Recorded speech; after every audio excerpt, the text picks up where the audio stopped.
नमस्कार दोस्तों, आपका स्वागत है अपने YouTube चैनल PFP में। मार्केट में तेजी लौटती हुई नजर आ रही है। जैसे कि आपको पता है, पिछले एक हफ्ते से भारी गिरावट मार्केट में देखने को मिली थी और यहां पर मार्केट में वापस तेजी लौट चुकी है। 2% से ज्यादा की तेजी आज हमें देखने को मिल रही है। एक बड़ी खुशखबरी शेयर मार्केट के लिए आ चुकी है।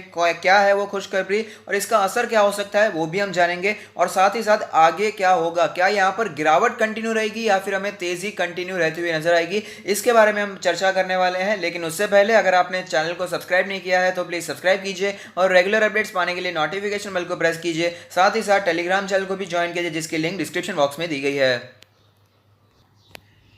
जो खुशखबरी के बारे में बात कर रहा हूं वो ये है कि यहां पर फ्रेश स्टिमुलस पैकेज आ सकता है। जीडीपी क्रैश ने सेंट्रल गवर्नमेंट को कन्विंस कर लिया है कि यहां पर एक और स्टिमुलस पैकेज की जरूरत है। Festive season, ahead of festive season हमें ये पैकेज आता हुआ नजर आ सकता है, जिसका फोकस होगा यहां पर जॉब क्रिएशन पर। अगर जॉब क्रिएट होती है तो लोगों के पास यहां पर पैसे होंगे, सैलरी आएंगी, तो लोग यहां पर स्पेंडिंग कर पाएंगे, जिससे पूरा फाइनेंशियल साइकिल हमें वापस अच्छे से काम करता हुआ नजर आएगा। तो ये स्टिमुलस पैकेज काफी ज्यादा यहां पर इंपॉर्टेंट रहने वाला है। सेंट्रल गवर्नमेंट ने प्लान कर लिया है to announce another round of stimulus measures ahead of the festive season. यहां पर मेन होने वाला है जॉब क्रिएशन पर, यहां पर फोकस होने वाला है। साथ ही साथ डिमांड को पुश किया जाएगा, जिससे इंडिया की इकोनॉमी को थोड़ा सा हेल्प किया जाए, क्योंकि इंडिया ने यहां पर स्टीपेस्ट एवर कॉन्ट्रैक्शन देखा है अप्रैल जून क्वार्टर में, क्योंकि जीडीपी कॉन्ट्रैक्ट हुई थी almost 24% year on year basis. यहां पर G20 नेशंस में से सबसे बुरा परफॉर्मेंस इंडिया का होता हुआ नजर आया था। यहां पर गवर्नमेंट इंक्रीज करना चाहती है स्पेंडिंग को, इसी वजह से यहां पर दूसरा स्टिमुलस पैकेज आता हुआ नजर आया है।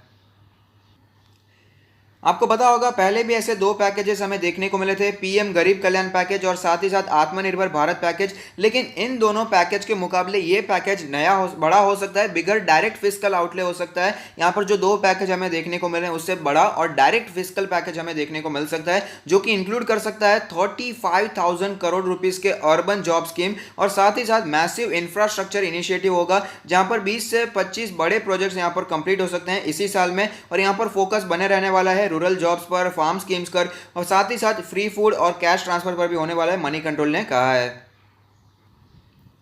जैसे कि मैंने कहा, यहाँ पर फोकस रहने वाला है जॉब क्रिएशन पर, और ये जॉब क्रिएशन में ये जो हमें ये फिस्कल पैकेज आता हुआ नजर आएगा, वहाँ पर लेजिस्लेटिव एक्शन की भी जरूरत नहीं पड़ेगी। Second official said added that a draft cabinet note was being prepared. तो यहाँ पर प्रिपरेशन चालू हो चुकी है। तो यहाँ पर एम है कि जो फेस्टिव सीजन चालू होगा, यहाँ पर फेस्टिवल्स का शुरुआत होगी, उससे पहले ही यहाँ पर स्टिमुलस पैकेज आने की पूरी संभावनाएं बनकर आती है। टॉप गवर्नमेंट ऑफिशियल ने मनी कंट्रोल को कहा है ऑन कंडीशन ऑफ एनोमिटी। तो यहाँ पर बताया नहीं है कि वो कौन है, लेकिन टॉप गवर्नमेंट ऑफिशियल है।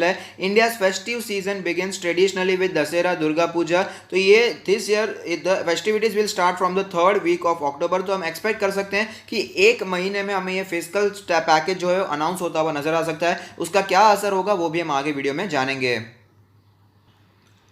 इस पैकेज की डिटेल्स क्या थोड़ा सा और डिटेल में जान लेते हैं, उसके बाद इसका क्या असर हो सकता है वो भी बात करेंगे। जैसे कि आपको पता है, प्राइवेट कंज्यूमर स्पेंडिंग बहुत ही ज़्यादा इंपॉर्टेंट होता है, जो कि कंट्रीब्यूट करता है more than half the Indian economy, जो कि 27% चिप करता हुआ नजर आया था। तो गवर्नमेंट यहाँ पर होप कर रही है कि फेस्टिवल के सीजन में वापस हमें यहाँ पर प्राइवेट कंज्यूमर स्पेंडिंग में बढ़ोतरी देखने को मिल सकती है। जैसे कि आपको पता है, यहाँ पर अगर लोग खर्चा करेंगे तो ही बिजनेसेस शुरू हो पाएंगे, तो ही बिजनेसेस का जो कैश फ्लो है वो बढ़ता हुआ नजर आएगा। अगर हम पैसे निकालेंगे ही नहीं अपने जेब में से तो यहां पर कंपनी कमाएगी कैसे? अगर कंपनी कमाएगी नहीं तो यहां पर जॉब जाएंगी, तो ये साइकिल पूरा खराब हो जाएगा। तो इसी वजह से फाइनेंशियल साइकिल को सुधारने के लिए यहां पर हमें दूसरा एक और पैकेज आता हुआ नजर आ रहा है। और अक्टूबर दिसंबर क्वार्टर बहुत ही ज्यादा इंपॉर्टेंट होता है, क्योंकि बहुत सारे फेस्टिवल्स यहां पर हमें देखने को मिलते हैं। तो नॉर्मली फेस्टिवल्स पर बहुत ज्यादा लोग खर्चा करना पसंद करते हैं, और स्पेशली यहां पर 4 एंड 2 व्हीलर मैन्युफैक्चरर और साथ ही साथ कंज्यूमर अप्लायंसेस बनाने वाली कंपनी को भी काफी ज्यादा फायदा यहां पर हो सकता है।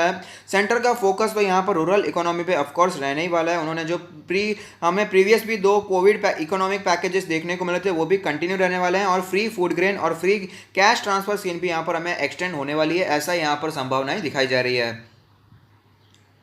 तो यहाँ पर अब तक यहाँ पर गवर्नमेंट ने ऐसा सोचा नहीं था कि एक और इकोनॉमिक पैकेज को लाया जाएगा। यहाँ पर आप देख सकते हैं, earlier the government wanted to keep its purse strings tight till a vaccine was ready. वो यहाँ पर एक्सपेक्ट कर रहे थे कि जब तक वैक्सीन रेडी नहीं होती तब तक यहाँ पर कोई दूसरा इकोनॉमिक पैकेज की जरूरत नहीं है। लेकिन जैसे कि स्थिति आपको पता है, वैक्सीन की कोई यहाँ पर हमें न्यूज़ आ नहीं रही है, ज़्यादा यहाँ पर सिचुएशन अच्छी दिखाई नहीं दे रही है। ट्रायल्स भले ही चल रहे हैं लेकिन प्रोडक्शन को बहुत समय लग सकता है। यहाँ पर ऐसा कहा जा रहा है कि 2-3 साल प्रोडक्शन को लग सकते हैं, उसके बाद सारी जनता में पहुँचाया जाएगा। तो काफ़ी यहाँ पर सिचुएशन टाइट होती हुई नजर आ रही है वैक्सीन के रिलेटेड। तो यहाँ पर जीडीपी के नंबर्स भी काफ़ी ज़्यादा बुरे आए हैं। तो यहाँ पर गवर्नमेंट कन्विंस हो चुकी है कि उन्हें यहाँ पर स्पेंडिंग करने की ज़रूरत है। तो यहाँ पर आप देख सकते हैं गवर्नमेंट के सेकंड ऑफिशियल ने कहा है कि right time to spend is now. Situation uncertain दिखाई दे रही है, वैक्सीन हमें यहाँ पर अवेलेबल ना भी हो, नेक्स्ट ईयर के फर्स्ट क्वार्टर तक शायद हमें वैक्सीन देखने को ना भी मिले। तो सेंटर का जो मेन फोकस यहाँ पर रहने वाला है वो है जॉब क्रिएशन पर। और ऑफकोर्स जॉब क्रिएशन बहुत ही ज़्यादा इंपॉर्टेंट है। यहाँ पर फाइनेंशियल साइकिल को एक बार समझ लीजिए, अगर लोग यहाँ पर जॉब्स करते हैं, उन्हें सैलरी मिलती है, तो वो यहाँ पर स्पेंड कर पाएंगे, जिससे जो दूसरी कंपनीज है वहाँ पर अच्छे से काम कर पाएंगी, उन्हें अपने जो एम्प्लॉयज़ हैं उन्हें निकालना नहीं पड़ेगा। तो ये सारा फाइनेंशियल साइकिल हमें स्टेडी होता हुआ नजर आएगा, जिसकी वजह से इकोनॉमी में रिकवरी देखने को मिलती है। तो ये काफ़ी ज़्यादा अच्छा इनिशिएटिव हमें दिखाई दे रहा है। तो इसकी वजह से क्या असर हमें देखने को मिल सकता है वो निफ्टी 50 के चार्ट्स पर डिस्कस करते हैं। तो आप देख सकते हैं 20 डेज का जो ईएमए कैलकुलेट होकर आता है वो 11,288 के आसपास का है। वो ऐसे स्ट्रॉन्ग सपोर्ट हमें पिछले कुछ महीनों में देखने को मिल रहा है। अब देख पाएंगे उसी लेवल पर निफ्टी 50 ट्रेड करता है, सपोर्ट लेता है, वापस ऊपर जाता है, लेकिन इस बार कुछ ज़्यादा ही गिरावट देखने को मिल चुकी थी। आप देख पाएंगे काफ़ी ज़्यादा गिरावट हो चुकी थी और 200 डेज के ईएमए के आसपास निफ्टी 50 ने सपोर्ट लिया और वहाँ पर हमें क्लोजिंग भी दिखाई दी कल के दिन, लेकिन आज हमें गैप अप ओपनिंग देखने को मिली। उसके बाद गिरावट जरूर हुई थी, लेकिन यहाँ पर गिरावट कवर हो चुकी थी और हमें तेजी देखने को मिली और जो इंट्राडे हाई बनता हुआ नजर आया था उसके थोड़े ही नीचे हमें यहाँ पर क्लोजिंग भी देखने को मिल रही है। तो ओवरऑल काफी ज्यादा निफ्टी 50 में पॉजिटिविटी लौटती हुई नजर आती है। इंडिकेटर्स के बारे में बात करें तो आप देख पाएंगे आरएसआई का नंबर कैलकुलेट होकर आता है 40.93। यहाँ पर गिरावट देखने को मिल रही थी, लेकिन वापस हमें ये नंबर ऊपर जाता हुआ नजर आता है, तो वापस पॉजिटिविटी हमें लौटती हुई नजर आ रही है। एमएससीडी के बारे में बात करें तो आप देख पाएंगे एमएससीडी में हमें जो सिचुएशन देखने को मिल रही है, आप देख पाएंगे अभी तो यहाँ पर बुलिश क्रॉसओवर देखने को नहीं मिला है। ऑफकोर्स एक दिन की तेजी से इतने दिनों की यहाँ पर गिरावट कवर नहीं होती,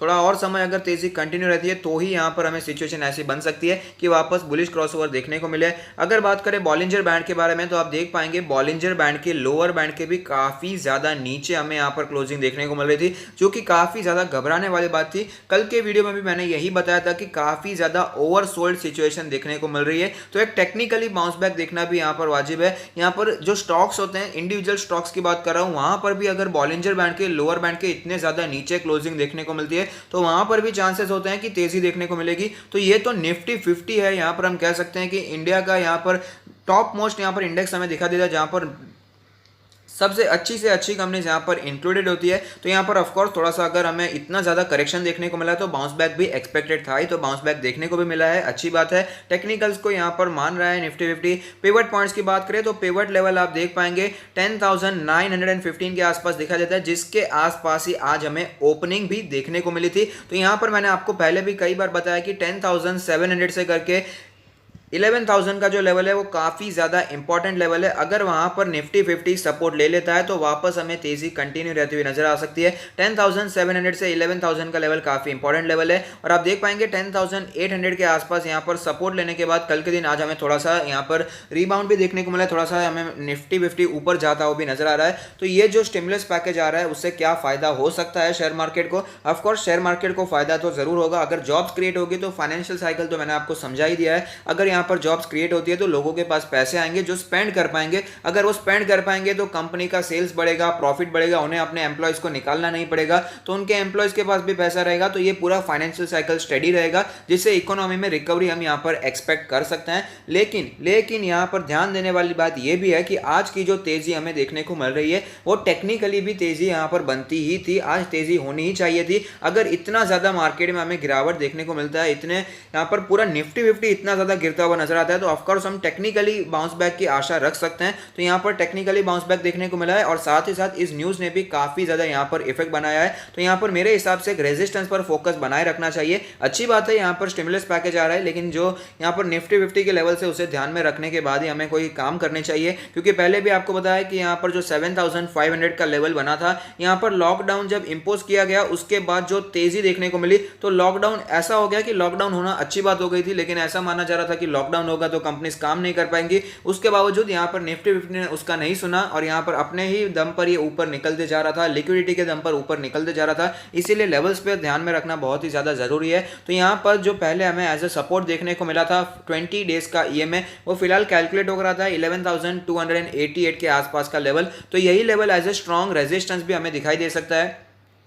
अब देख पाएंगे 50 डेज का EMA, उसके आसपास भी निफ्टी ने पहले सपोर्ट लिया था, तो ये लेवल भी हमें एज ए रेजिस्टेंस अब दिखाई दे सकता है। तो जो अभी की रेजिस्टेंस लेवल्स हमें दिखाई देते हैं वो 11,200 से करके 11,300 के आसपास के लेवल है। अगर ये लेवल सस्टेन हो जाते हैं तो और भी तेजी हमें यहाँ पर एक्सपेक्ट करनी चाहिए, वरना यहाँ पर गिरावट देखने को मिल सकती है। क्योंकि जो ट्रेंड देखने को मिल रहा है, अब देख पाएंगे ट्रेंड यहाँ पर बियरिश का निर्माण होता हुआ नजर आता है। और ऑफकोर्स कभी भी गिरावट होती है तो एक दारे हमें क्रैश वाली सिचुएशन नहीं है, करेक्शन में अभी कभी भी गिरावट होगी तो यहाँ पर ऑफकोर्स थोड़ा सा ऊपर जाने की कोशिश मार्केट जरूर करेगा, जैसे पहले भी हुआ था। आप देख पाएंगे जब मार्केट ऊपर जा रहा था तब ऐसा नहीं था कि सीधा एकदम ऊपर ही जा रहा था, उसमें बीच में भी हमें करेक्शन देखने को जरूर मिलता है। अब देख पाएंगे यहाँ पर करेक्शन बीच में देखने को मिला, उसके बाद ही निफ्टी 50 ऊपर जा रहा था। तो यहाँ पर ध्यान देने वाली बात है, बहुत ही ज्यादा हमें स्टिमुलस पैकेज से खुश नहीं होना चाहिए और ज्यादा पैसे शेयर मार्केट में नहीं लगाना चाहिए। एटलीस्ट यहाँ पर जब तक यूएस के इलेक्शंस नहीं हो जाते तब तक तो थोड़ा सा वेट करना ही मेरे हिसाब से बेहतर रहेगा। और यहाँ पर जो तेजी देखने को मिल रही है, मेरे हिसाब से अपॉर्चुनिटी है